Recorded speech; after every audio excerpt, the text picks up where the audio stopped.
Comme texte, nk'igisomwa nashaka gufata icyumviro ngo ijambo ry'Imana rihamagarira kwishira ku ruhande uburyo bwuzuye. Nashaka gusoma muri Bibiliya neza mu itanguriro cya 13 duhereye ku murongo wa 5. Itanguriro 13 umurongo wa 5. Ndakunda gusoma ijambo ry'Imana ko je ibyo mvuga byo kwibesha kuko ndi umuntu, ariko iyo nsomye ijambo ryiwe nibyo we yavuze kandi ibyo ntibishobora kwihenda. Itanguriro 13 umurongo wa 5. Mais Lot qui marchait avec Abraham possédait aussi kandi na Loti yagendana na Aburahamu nawe yari afise imikuku n'amasho n'amahema. Ico gihugu nticabakwira ngo babangikane kuko itunga ryabo ryari ryinshi bituma badashobora kubangikana. Il y eut donc une querelle entre les bergers haba intonganya hagati y'abungere ba Aburahamu n'abungere ba Loti, car les Cananéens kandi ico gihe abanyakanani n'abaferezi nibo baba muri ico gihugu. Aburahamu abarira Loti ati ndakwinginze oye kuba intonganya hagati yanje nawe no hagati y'abungere banje n'abawe kuko tuvukana. Erega igihugu cose kiri imbere yawe, ndakwinginze ngo duhane inta, niwahitamwo kuja ibumoso nani ndaja iburyo, niwaja iburyo ndaja ibumoso. Loti yunamura amaso yitegereza ikiyaya cose co kuri Yorodani, abona ko hari bigera by'amazi hose. Uhoraho atararandura Sodomu na Gomora, ico kiyaya cari kimeze nka ryatongo ry'Uhoraho canke igihugu ca Egiputa ugiye werekeye Isowari. Nuko Loti ahitamwo ico kiyaya cose co kuri Yorodani aragenda aja iburasirazuba bahana inta. Aburahamu aba mu gihugu c'i Kanani, Loti aba mu gisagara co muri ca kiyaya.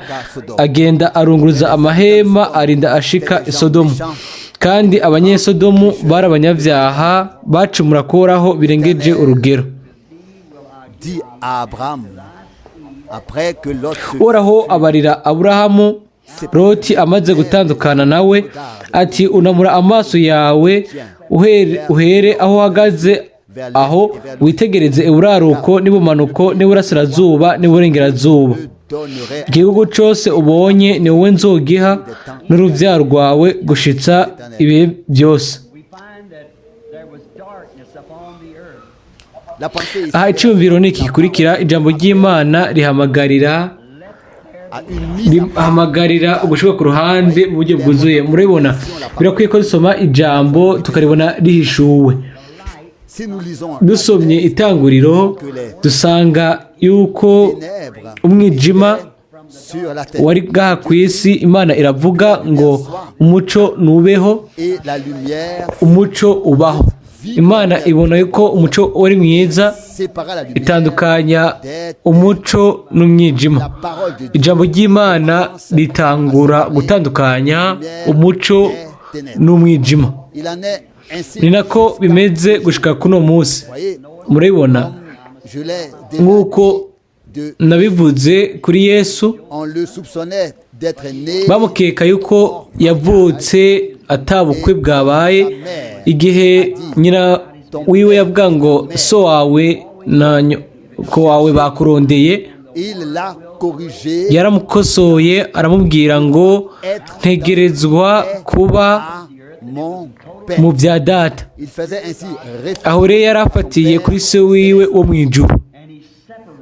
Ariko Mariya we yaje kuri we nk'aho menga Yosefu yari se wiwe. Rero amukosora ubwo nyene. Murabona, Mwene w'Imana aravuga kandi habaho umuco, kandi atandukanya umuco hamwe n'umwijima.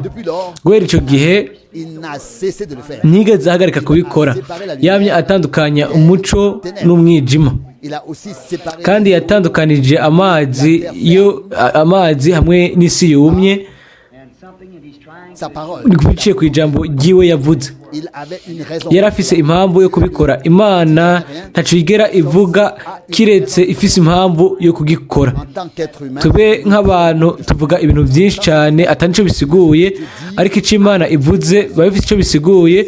Uko niko ishaka gusohoza ikintu kanaka, kandi isohoza neza neza ico iba yavuze. et si Dieu a dit Nimba Imana ivuze ngo umuco ubeho, hategerezwa kubaho umuco. Imana itegerezwa kuba iri nyuma y'ibyo ivuze ngo umuco nubeho. Ijambo ry'Imana riremezwa no gusohozwa kw'ibyo iba yavuze. voyez, Murabibona, umuco kwari ukwemezwa kw'ijambo ry'Imana. si aucune Nimba atamuco n'umwe waciye uza, jamais pu ntiryari na gato kuba ryari ari ijambo ry'Imana, ariko biciye mu guseruka k'uwo muco, la aho ijambo ryavuzwe riba ryemejwe. Murabibona, igihe Imana yemeje ijambo ryayo, c'est la lumière. uba ari umuco mu gihe gikwiye gishinzwe, kuko Imana yari yaremye isi, Il avait un but hariho impamvu y'ibyo. Yashizeho abantu hano, hanyuma il a séparé yatandukanije de la terre ferme. amazi n'isi yumye. C'est ainsi qu'il a commencé. Uko niko yatanguye gutandukanya guhera ku ntango. Ubu rero Si nous croyons nimba twizera, ijambo ry'Imana kuri twebwe ni ubugingo kandi ni umuco. les vies et Ni lumière, ubugingo kandi n'umuco. Kuri uwo ataryizera we, atizera ijambo, kuri wewe ni urupfu. nous remettons Nimba dukekeranije ku ijambo ry'Imana, naho rero ruba ari urupfu kuri twebwe. de même Nk'uko qu'Ève a Eva remis en question une yakekeranije igice cy'ijambo ry'Imana, de là qu'est venue aho niho havuye ibibazo byose. Yari akwiye kuba yagumye inyuma y'ijambo ry'Imana, akaryizera. alors les Aho choses rero ibintu nta na rimwe ntibyobaye byarageze uko bimeze, ariko biciye mu guhonyanga ijambo, urupfu rwaraje. mais la transgression de la Ariko parole a entraîné la guhonyanga ijambo ry'Imana byazanye urupfu. Imana yarakoze ku buryo bw'uko habaho uguhongererwa, Nous savons que Dieu kandi turabizi yuko Imana yatandukanije urupfu n'ubugingo mu itongo rya Edeni. N'uyu munsi naho fait la même chose. ikora ibyo bintu nyine. Alors, Rero ko abantu bari mu mwijima ukomeye, malgré tout, nubwo bimeze nk'uko ivuga ijambo ry'ubugingo que bwiwe, Jésus kandi turabona ko Yesu nous a parlé Yesu yatubwiye inshuro nyinshi de la séparation. ukwitandukanya.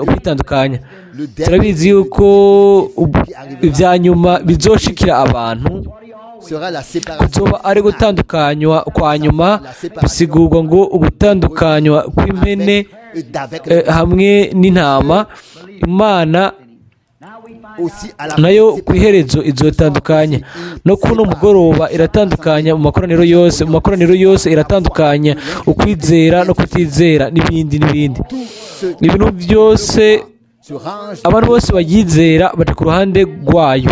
Or, nous trouvons Kandi turasanga nk'akarorero les livres de mu Moïse, bitabo bya Mose description iyi mvugo ikurikira: igihe umunaziri yaba yagize indahiro n'umwami, se soumettait. yaca bugufi akishikanira Imana n'ijambo ryayo. Ils étaient Bari séparés du monde. bitandukanije n'isi n'icyaha, Étaient kandi baba bari ku ruhande rw'Imana, bashikaniwe Imana kandi Imana yonyine. Murabibona, C'était un signe cyari ikimenyetso cyo gushirwa ku ruhande, que de prendre sur eux. icyo bafata bari munsi yo ndahiro. Maintenant, je ne Ubu parle rero nza kuvuga gusa mu ncamake je l'ai dit. nk'uko nabivuze, ariko uyu munsi nk'akarorero, igihe bashiki bacu baba bafite imishatsi yabo miremire, baba bakoze ibyo Bibiliya ibabwiye gukora, kandi baba bashikaniwe Imana. Shaka yuko mutahura ntibijyanye n'uko ari umuntu ashaka kugira ibintu abashirako canke umuntu ashaka kuvuga canke ngo agire ico abikuramwo ibyo oya bijanye no kuba mu buryo bwuzuye two kwitandukanya n'ibintu by'isi hanyuma mu buryo bwuzuye tukishikanira tukifatanya n'Imana n'ibyo iduha. Ijambo riratandukanya mbere n'igihe rituma badutyoza, igihe bitumye badutyoza reka ibyo tubyishyura nk'uko namaze kubivuga. Igihe abantu badutyoza ku bijyanye n'ijambo ry'Imana ni nk'uko tuba turi ko turababazwa mu gukura uko turimo. Raba mubeho nk'uko ijambo ry'Imana rivuga, mwumvire buri tegeko ryose ry'umwami, mushikanire umwami, muhawe n'Imana, mutandukanijwe n'ibintu by'isi. Ndizera yuko umugore wese, umugabo wese, umusore wese abyawe n'Imana batandukanywa n'ibintu by'inose hamwe n'imyitwarariko y'inosi. Icisi cyose yobabwira bo baba bishikaniye Imana. Murabibona, nta kintu na kimwe muba mugitanga ku byo isi ivuga, haba ubumenyi bukomeye, ibintu byose isi yo bibasezeranya. Kandi nimba begeranya amaproduwi yabo chimique bagira ibyo bavumbura n'ibindi, nimba baba bazi cyane ibiharuro ariko ubuzima bwo ubugingo ntibashobora kububaha, ubumenyi bwanyu bwose ntibuzobishikako, ubumenyi bwabo bwose ntibuzobishikako. Imana ifise uburyo bumwe bwo kubaha ubugingo. Muhebe imyitwarariko y'iby'inosi, mwitunganye, mwishikanire Imana. Nimurabe Pawulo yari umugabo yashikaniwe Imana, yitandukanije no kwizera kwiwe, yari ahosoranye, yishikaniye Imana, kandi yari atandukanijwe na bene se abafarisayo, abaherezi bakomeye. Kwari ugutandukanya mu buryo bwuzuye. Ntidukwiye kuraba mu isi ngo dusubire mu isi cyangwa ngo tugire ikintu dushobora kubonayo, ikintu dushobora kugira icyo tubonayo hamwe n'iyo si, ariko tube abera b'umwami. Yesu aje kurondera umugeni mu rugo, umugore. Ishengero ryatandukanijwe n'ibintu by'inosi, n'imyitwarariko y'inosi, n'ibintu by'inosi, n'imigenzo yose y'ishengero ritandukanijwe na byose, kandi rikaniwe uhoraho Imana. Nk'uko umugeni n'umukwe ari umwe, uko niko n'ijambo ry'umukwe ari iry'umugeni, ni iry'umugeni, kandi riremezwa muri we nk'igishingantahe y'uko ari ishamvu yiwe. Si amadini amwamwe oya, ni itandukaniro rimwe iryo uwizera afise, ni ukwemezwa kw'ijambo ry'ukuri ry'Imana mu buzima bwiwe.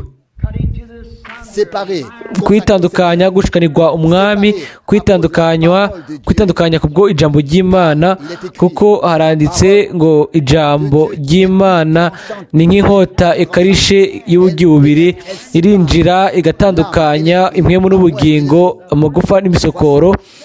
Raba Yesu yarabwiye abagabo, akabwira abantu ibyo biyumvira, yari ijambo.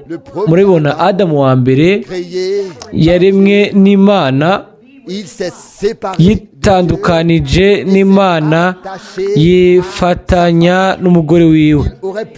Yari yashoboye kugumana n'ijambo, ariko Eva nawe yari umugore wiwe. Ibi ni byo abagize amashengero bagira, abafise impwemu ya kimuntu, bitandukanya n'ijambo ry'ukuri ry'Imana, bakaca bifatanya n'ishengero. Ariko Imana izohana ukutumvira, kandi igihe ibyo bibaye nk'uko ishingiro uyu munsi bakora ibyo bintu nyine nk'ibyo Eva kiriya gihe kera yakoze. Murabibona igihe Imana ikoze ibitangaza n'ibimenyetso uyu munsi baca batangura kubikekiranya ko mu gihe Yesu yari yaravuze muri Yohana 14:12 ngo ibikorwa nkora namwe muzobikora kandi n'ibihambaye gusumba ibyo nakoze. Hanyuma aravuga ngo ibimenyetso nakoze namwe muzobikora. Rero mwemeye ibyo ishengero rivuga, muca mwisanga muri ya miro nyene Adamu kiriya gihe kera muba muhisemwo umugore ishengero, kandi muba mwitandukanije n'ijambo ry'Imana hamwe n'amasezerano ayo Imana yabahaye mu ijambo ryayo. Murabibona uko ni ukuri. Murabibona dufise amahirwe yo kuba mu gihe aho ijambo ry'Imana risohoza, aho ibintu bimwe bimwe bishika. Kandi rero benshi baribaza ngo mbega ibyo bizogenda gute, ariko muri buri gihe Imana yarungitse abahanuzi bayo, kuko ijambo ry'Umwami ryaza ku bahanuzi, ryashika ku bahanuzi, kandi muri buri rungano rwose haba hariho umuhanuzi. Kandi turabizi yuko umuhanuzi ni umuntu yashikaniwe Imana, kandi ijambo riza ku muhanuzi. Murabibona ni nako byari bimeze guhera mu gihe cya Pentekote, igihe Imana yatandukanya abantu bayo. Imana ishaka yuko abayo bagendana nayo mu guhuza nayo n'ijambo ryayo, bakitandukanya bagatandukanya n'ingingo z'ishengero zikonje, aho gufata ibyo ijambo ry'Imana rivuga bo bafata iby'amashengero yabo avuga. Mwitandukanye n'ibintu by'isi ku bw'Umwami, hanyuma mu mwishikanire, muhagarare ku ruhande rwiwe. Ubu rero umunaziri uwashikaniwe agatandukanywa n'isi kubwo ijambo ry'Imana. Raba igihe Umwami Yesu yaza akaza nk'uwera, yatandukanijwe n'icyaha no kutizera. Muri we nta cyaha nta no gukekeranya kwari kurimo, kuko icyaha no kutizera, kandi kutizera ni icyaha. Raba ibyo yashobora kuvuga ngo ninde yonyemeza icyaha. Akavuga ngo mwiyumvira ko mufise ubugingo buhoraho, nimurondere, kuko murondere mu byanditswe byera, kuko nibyo binshingira intahe. Raba yari yarasezeranijwe guhera muri Edeni yuko umucunguzi azoza abyawe n'inkumi, Emmanuel, Umwami Imana Data ahoraho, Umwami Mukama w'amahoro.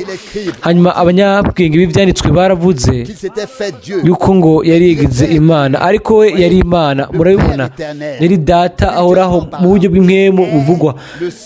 Niwe Data umwe, ni Data wa twese, ni Data w'abizera bose, ni Data w'abizera ijambo ryiwe. Yari atandukanijwe mu buryo bwuzuye, atandukanijwe n'abiwe, atandukanijwe na nyina n'ishengero rya kiriya gihe, atandukanijwe na byose, yishikaniye ijambo ry'Imana. Murabibona ntaco bivuze ibyo umuntu wese yoshamo gukekeranya, niwe jambo kandi yabigaragaje. Igihe Satani yamugerageza, araza aramubwira ngo haranditse, nawe yaramubwiye ati kandi haranditse, kandi haranditse. Murabibona yari ijambo. Kandi muri Yohana wa mbere 1 haranditse ngo ku ntango hari ijambo, kandi ijambo yari kumwe n'Imana, kandi ijambo yari Imana, kandi ijambo ryambaye umubiri riba hagati muri twebwe. Ni wa wundi ejo hahise uyu munsi, kandi ni wa wundi ibihe byose bidashira. Voyez, il murabibona s'agit de la promesse bijyanye no kuba n'isezerano ry'Imana ryo muri kino gihe, ariko kiriya gihe byari ibitamenyerewe ku buryo bw'uko abantu ntibashobora no kubifata ngo babyumve, kuko bari bafise ibyumviro byabo bwite, bari bafite ibyo bibaza, niho rero gushobora kubyakira, niho rero gushobora kubyakira. Donc la saisie faisant référence à la promesse. Aho niho gushobora kwakira iryo sezerano. Iyo dufashe ibihe bya kera niko byamye bimeze. Fata nka Yosefu akarorero, igihe Mariya yaragiye kubyara, turabizi ko Yosefu yari afise icyumviro cyo kumuheba, kumuta. Yari Mariya kumbure yoba yaramusobanuriye ingene ibintu byaba byaragenze. Hanyuma Yosefu yari umugabo agororotse wo mu rubyaro rwa Dawidi, kandi byagaragaraga yuko bigaragara inyuma yagerageza kumushyira imbere nko guha agaciro igihe bamusanga bimeze nk'uko yashaka kumushyira imbere. Hanyuma Yosefu yaboneka nk'aho umenga niwe abazwa ibyo bintu. Yosefu yari umugabo atunganya agororotse, niko Bibiliya ivuga, ariko ibyari byabaye byari ibitamenyerewe ku buryo bw'uko nawe atabyumvisha. Kumbure yarabye mu maso hiwe aramwumviriza igihe yariko aramusobanurira ibyari byabaye, ariko kumbure yoba yaravuze ngo sinibaza yuko yoba yarambwiye ikintu kitari cyo, ariko yoba gusa yoba yarasomye ibyanditswe ngo inkumi izo sama, murabibona byari ibintu we atamenyereye kuko byari ibidasanzwe. Ariko ubushobozi bwo kuzuka kwa Yesu nabwo buba buri ku gikorwa mu minsi mu buryo bitamenyerewe, ku buryo bw'uko abantu ntibashobora kubyizera. Raba abapfuye barazuka, abahumye barabona, abamugaye baramuguruka. Mwene Yera ari hano kandi arakora, ariko ntibashobora kubyizera, ntibashobora kubyakira. Ni ibintu batamenyerewe kuri bo yuko biba uyu munsi. Mbega kubera iki? Ni ibintu bitamenyerewe. Igihe ijambo ry'Imana riko rirasohoza, kuko murabibona umuntu ari uwizera by'ukuri yitandukanya n'ibintu byose binyuranye n'ijambo ry'Imana. Murabibona ibyo mbere bishobora guca mbere no mu bukwe, mu miryango. Uko kwitandukanya kw'Imana gutegerezwa kuba. Abahamagawe n'Imana bategerezwa guhagarara muko twitandukanya. Murabibona mutandukanywa n'ikibano aho muba muri, mukishira ku ruhande rw'Imana, mukemeza buri jambo ryose ry'Imana, buri sezerano ryose mukagyemeresha na amen. Nimba mudashobora kubikora, nuko hariho ikintu kitameze neza muri mwebwe. Nimurabe ijambo ryambaye umubiri mu buryo bwuzuye, ritandukanywa n'icyaha no kutizera, kandi ijambo ry'Imana ryarasohojwe nawe. Yaravuga ngo nkora gusa ibyo data anyiritse. Uko niko byanditswe muri Yohana 5:19. Murabibona ibintu byose yavuga byari bitunganye, nta kintu cyari gikeneye kongerwa ko. Murabibona ijambo ritunganye ry'Imana ritandukanya misi yose, nk'uko Mariya yabivuze avuga ngo so wawe nanje twakurondeye. Yategerezwa guca mukosora. cet enfant uwo mwana yari agifite imyaka 12 gusa kandi yigishije abanyabwenge abashakashatsi. Mbega ni gute rero Mariya yise Yosefu nka se wiwe? Yesu ubwo nyene yaciye amukosora, ntiyaretse ngo iryo kosa ribandanye, aravuga ngo birakwiye yuko nguma mu bya data. Bisigurwa ngo mu gusoza ijambo ry'Imana. Ijambo ry'Imana ryavuye mu kanwa kiwe, murabibona, kandi ijambo ry'Imana ryatandukanyije umuco n'umwijima, ukuri n'ikinyoma, urupfu n'ubugingo, kwitandukanya. Ijambo risaba gutandukanywa mu buryo bwuzuye n'ibintu byose. Amajambo yose y'umuntu abe ay'ikinyoma, ijambo ryayo ryonyine ribe iry'ukuri. Murabibona, mu myaka yose niko byagiye biramera. Imana iratandukanya abantu no kutizera gushika muri kino gihe kugira ngo turonke amasezerano yayo. Rero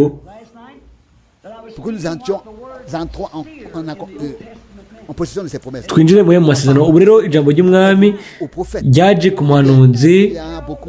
Hariyo abenshi hano bari bahereje ku mugoroba. Navuze ku byari cyo bisigura ukubonekirwa, umuntu abonekirwa, abo twita abahanuzi. Murabona, Imana ihishura kahise, igahishura kubo, igahishura n'akazoza. Imana yaravuze ngo nimba hari umuntu muri mwebwe uwo Imana yishuriye ikintu, hanyuma icyo kintu kigasohoza. Si ibyo gusa, ariko umuhanuzi aba afise no guhishurirwa n'Imana ku ijambo ryanditswe, hamwe n'uriko birasohoza mu gihe ciwe. Raba ngo yishikaniye Imana yashizwe mu gikorwa c'Imana. Murabibona, abahanuzi bose bari abantu bashizwe ku ruhande n'Imana, bari batandukanijwe na bene se babo. Kandi kiriya gihe kera c'abanyabwenge b'ibyanditswe n'abafarisayo n'abandi, nubwo bari abantu bameze neza, rimwe rimwe baciye bugufi, ariko Yesu yashize ku ruhande abiwe aba yashaka gukoresha kugira ngo ashobore kubona ukwemeza ijambo ry'Imana muri ico gihe. Ni ngaho niho abahanuzi niho berekanira inshuro nyinshi. Daba Aburahamu yari atandukanijwe, yarashyize ku ruhande rw'isi, yatandukanijwe n'isi. Igihe Aburahamu yahamagagwa n'Imana ku myaka 75, arungikwa mu gace atarazi, mu bantu abo atarigeze kumenya. Yategerejwe kwishira ku ruhande rw'ibintu byose, ibintu byose byari bwiwe bwite, hanyuma arishikana kugira ngo abo mwizigirwa ku isezerano iryo yari yahawe. Yitandukanije na Loti, uwo mu muryango wiwe. Yizeye Imana kandi yarabizi yuko Imana izogumya amasezerano ayo yari yamuhaye. Ibyo rero byafashe igihe, ariko ugusohoza nako kwarabaye. Imana mu ishusho y'umuntu, Imana mu ishusho y'umuntu yagendereye Aburahamu iramuvugisha. Sara nawe yari mu ihema inyuma yiwe, hanyuma iramubwira ngo, ibwira Aburahamu ati nzokugendera mu gihe c'ubuzima kandi nzoguha umuhungu yasezeranijwe. Raba, Imana yari mu mubiri. Yitegereza Aburahamu, iramubaza ati ni kubera iki mbega Sara atwenze? Nguyo ntiyizera yuko ibyo bintu bishoboka. Yesu akavuga ngo nk'uko byari bimeze kera mu minsi ya Sodomu, uko niko bizomera mu minsi y'umwana w'umuntu. Mwemu azokora akore biciye mu mubiri w'umuntu, azokwigaragaza kandi azomenyekanisha ibyiyumviro binyegeje byo mu mutima nk'uko yabikoze kera kwa Aburahamu. Kandi uwo yari Elohim, Imana yeshuye mu mubiri.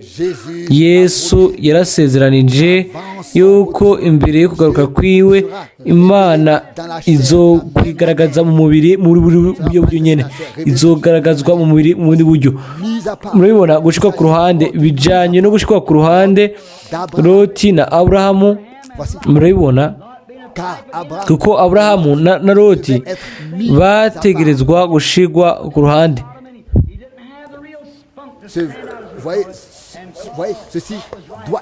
Ibyo bitegerezwa gukora. Loti yari Sodomu ariko Aburahamu yarashizwe ku ruhande. Ubu rero abo bose bizera by'ukuri turashobora kubandanya gutanga uturero twinshi tukavuga ku gushigwa ku ruhande. Ubu rero mbega ni biki? Mbega Imana ishaka iki? Ishaka kutubwira iki? Abantu bamwe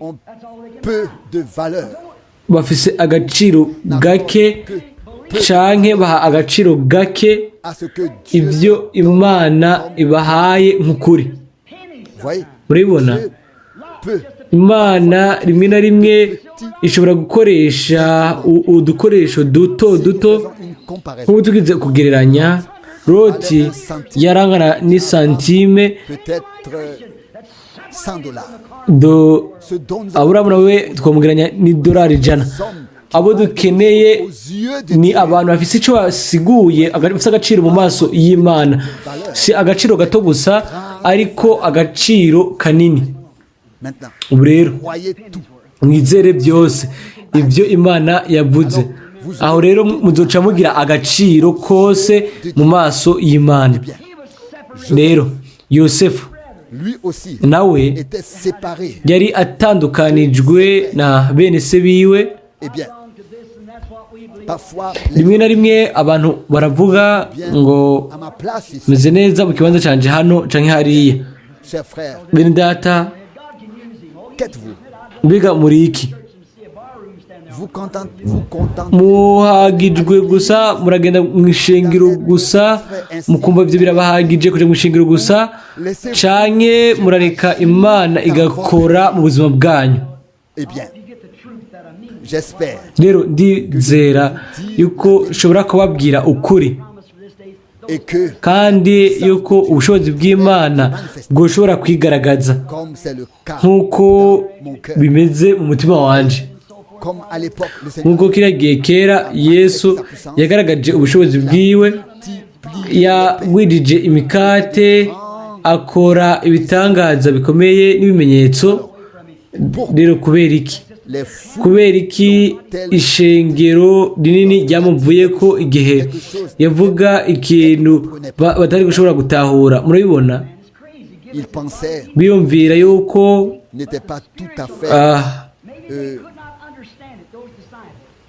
adakomeye neza kugira ngo avuge ngo nimutajya umubiri w'umwana w'umuntu kandi nimutanwa amaraso yiwe. Ngaho ntibigeze bamenya yuko yari umwana w'Imana. Mbere nubwo je ntobitahura nobyizera nimba ari ijambo ry'Imana kuba ari ukuri. Ngaho akabwira ishengero akaribwira ngo umwana w'umuntu azosubira aho yavuye, umwana w'umuntu. Hanyuma barabwirana bamwe ku bandi ngo mbega ntituzi abo bavukana n'ibindi. Berekana mbere n'aho yavuye, ngo yavukiye i Betelehemu. Mbega ngaho ashaka kuvuga iki? Murabibona ntibatahura kandi baca biyumvira yuko hoba hariho ikintu kitameze neza muri we, yuko adakomeye neza. Ariko ababonye isezerano ryemezwa ryo muri kiriya gihe bizeye kandi bamenye yuko yari umwana w'Imana kandi bace bahagarara aho kuko ijambo ryari ryemejwe imbere y'amaso yabo. Bari batandukanijwe n'ibintu by'isi. Imana dufashe kugira ngo tube abo bantu bahagarara ku ruhande rw'Imana, bashika ku ruhande kugira ngo babone ingene ijambo ry'Imana risohoza. Raba Yosefu atandukanijwe n'abo bavukana, ntabwo kwari kugomba kwiwe, si we yikumiriye, oya, bene se abatamenye ako gaciro baramugurishije, ariko Yosefu we yari yavutse nk'uko, ntaco yari gushobora kubikorako. Yari umuntu w'imwemu, yagira amayerekwa, yagira inzozi, yararota, yashobora kubisobanura, ariko bene se bari buzuye ishari kandi bamushize kure yabo. Murabibona, yari afise iyindi mico, yari uwizera by'ukuri. Abizera by'ukuri bo muri kino gihe bashigwa ku ruhande. Ubu rero mbega bimeze gute? Mbega ni cuivre canke ni feza?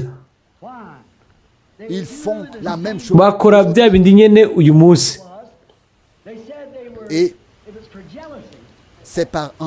ni kubwo ishari, niho bagiriye ku ruhande, kuko muri bo ntibari bafise iriya mico yari muri we. Nuko rimwe na rimwe abantu baravuga uyu munsi bavuga ngo ahimbazwe izina ry'umwami, ariko ibyo ntibihagije.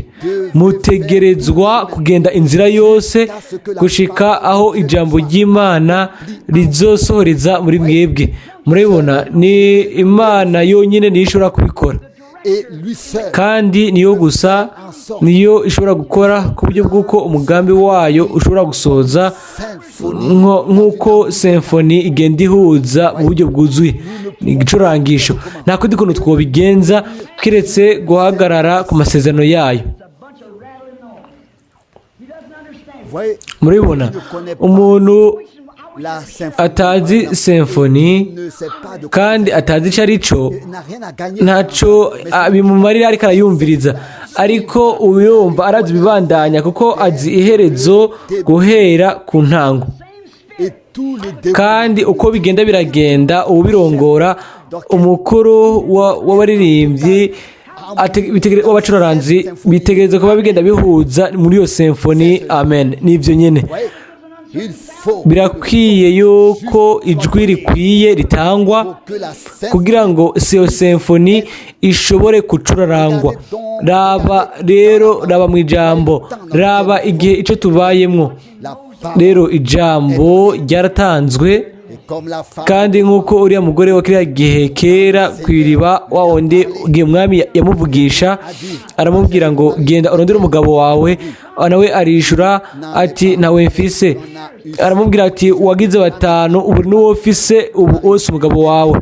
Aravuga ngo igihe umese azoza azatubwira byose. Aramubaza ngo urinde, nawe aramubwira ngo ni je ndakuvugisha. Aho byari bimaze gukoreka, aho yirutse mu gisagara aravuga ngo nimuze murabe, mbega uyu siwe Mesiya, uyu siwe yambwiye byose. Raba ubwo nyene nawe yaciye ashirwa ku ruhande. Ukwizera kuza turiko twumviriza ijambo, ariko abantu benshi uyu munsi ntibacizera. Ubu rero nimwumvirize mbere ko duheraheza. Abantu benshi bashaka kwigana impano, ariko mwebwe ntimushobora kubikora. Murabibona, aho rero nta gaciro muba mufise. vous devez mutegerezwa kwishyira ku ruhande nk'akarorero s'il y a une chaîne, nimba ariho umurongo ishene maillon doit être aussi. imayo yose itegereza kuba ikomeye Voyez, vous devez murabibona mutegerezwa kwizera igihe ikintu kimwe gishitse à l'époque kuko kera c'était le signe cyari ikimenyetso cya kiriya gihe kwari ugusoza kw'ijambo comme par exemple nk'akarorero à l'époque mu gihe cya mose lorsqu'il igihe yasohora ubwoko bw'abisirayeli imana yari ifise umuhanuzi wayo kiriya gihe kandi ijambo ryayo ryasezeranijwe ryaremejwe kuko ijambo ryaza ku muhanuzi or Dieu a toujours imana minsi yose yagiye iravuga ivugisha abasabyi bayo dû savoir bari bakwiye kumenya yuko mose yari yaronse ijambo ry'imana Moïse avait la parole, mose yari afise ijambo ku bw'ubwo bwoko mais il y a ku bwoko ariko hariho benshi muri kiriya gihe barahagurutse baramugwanya mose baravuga ngo twese turabera et le Seigneur kandi umwami yabwiye mose ngo ntiwitandukanye nabo je l'ai dit hanyuma ndabarimbure que ngaho imana iratandukanya kandi imana yemeza ijambo ryayo